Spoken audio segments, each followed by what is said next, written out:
Assalamualaikum warahmatullahi wabarakatuh. Perkenalkan saya Siti Mahmudah dengan NIM 24109123200017. Saya dari Prodi Kesehatan Masyarakat, Fakultas Kedokteran dan Ilmu Kesehatan Universitas Lambung Mangkurat. Di sini saya akan mempresentasikan mengenai tugas dari mata kuliah Bahasa Indonesia tentang kesehatan, di mana judul yang saya ambil adalah Mendobrak Tabu Kesehatan Mental. Nah, tabu sendiri mempunyai akronim di mana takut membahas, anggapan negatif, bingung penanganan, dan ubah persepsi. Oke, masuk kepada pembahasan yang pertama, yaitu tentang apa sih itu kesehatan mental. Definisi kesehatan mental merujuk pada kondisi kesejahteraan emosional, psikologis, dan sosial seseorang. Kesehatan mental yang baik mempengaruhi cara berpikir, merasa, dan bertindak dalam kehidupan sehari-hari, serta bagaimana seseorang menangani stres, berinteraksi dengan orang lain, dan membuat keputusan. Selanjutnya adalah stigma dan miskonsepsi. Banyak orang masih memiliki pandangan negatif atau salah tentang kesehatan mental. Kondisi seperti depresi, kecemasan, atau gangguan bipolar seringkali dianggap sebagai kelemahan pribadi atau bahkan tidak nyata. Padahal kesehatan mental sama pentingnya dengan kesehatan fisik. Selanjutnya adalah masuk kepada pembahasan mengapa kesehatan mental ini dianggap tabu. Yang pertama, karena adanya faktor budaya dan sosial. Di banyak masyarakat, ada pandangan bahwa masalah kesehatan mental harus disembunyikan karena dianggap memalukan atau sebagai tanda kelemahan. Yang kedua, karena kurangnya pemahaman. Nah, banyak orang masih salah mengartikan tentang penyebab gangguan mental dan cara mengatasinya. Mitos seperti orang yang kuat tidak mengalami gangguan mental atau gangguan mental hanya terjadi pada orang yang lemah, itu hanya untuk memperkuat stigma negatif. Selanjutnya adalah pembahasan tentang dampak tabu pada kesehatan mental. Yang pertama, menghambat akses bantuan. Nah, orang yang mengalami masalah kesehatan mental mungkin enggan untuk mencari pertolongan karena takut akan stigma dan diskriminasi.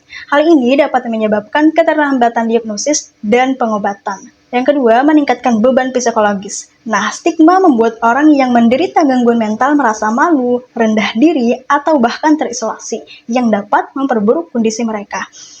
Yang ketiga, mempengaruhi kehidupan sosial dan produktivitas. Ketakutan akan penilaian masyarakat bisa membuat seseorang menutupi masalah mereka, menghindari interaksi sosial, atau menurunkan performa kerja dan pendidikan. Selanjutnya yang terakhir adalah langkah-langkah untuk mendobrak tabu. Yang pertama, adanya edukasi kepada masyarakat. Penting untuk memberikan informasi yang benar mengenai kesehatan mental kepada masyarakat, dengan memberikan pemahaman tentang gejala, penyebab, dan bahkan pengobatan gangguan mental, kita bisa mengurangi stigma negatif. Yang kedua, normalisasikan diskusi tentang kesehatan mental. Nah, bicara tentang kesehatan mental seharusnya sama normalnya dengan membicarakan kesehatan fisik. Mengubah cara kita berbicara tentang masalah mental, misalnya tidak menggunakan istilah yang merendahkan, menggencarkan kampanye melalui figur publik yang berani berbagi cerita tentang kesehatan mental mereka.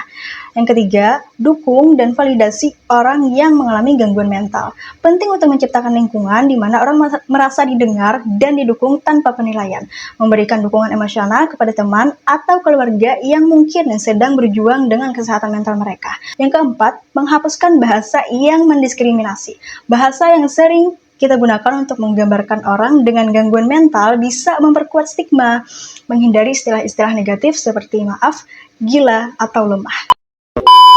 Nah, kesimpulan dari pemaparan saya kali ini adalah pentingnya solidaritas dalam mendobrak tabu. Untuk benar-benar mendobrak tabu tentang kesehatan mental, kita semua perlu terlibat dalam perubahan. Edukasi, empati, bahkan kolaborasi antara masyarakat, pemerintah, dan media adalah kunci untuk menciptakan lingkungan di mana kesehatan mental dipahami dan diterima dengan baik. Tidak ada yang harus merasa takut atau malu untuk mencari pertolongan, karena kesehatan mental adalah hak semua orang.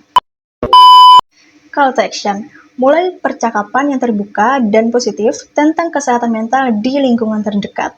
Bagikan informasi yang benar dan edukatif untuk memerangi mitos dan stigma. Dukungan dan empati kepada mereka yang sedang berjuang dengan kesehatan mental mereka. Nah, dengan kerjasama yang baik, tabu kesehatan mental dapat dihapuskan dan lebih banyak orang akan merasa nyaman untuk merawat kesehatan mental mereka. Mungkin itu saja pemaparan dari saya, semoga bermanfaat dan menambah wawasan kita semua. Sekian dari saya, wassalamualaikum warahmatullahi wabarakatuh.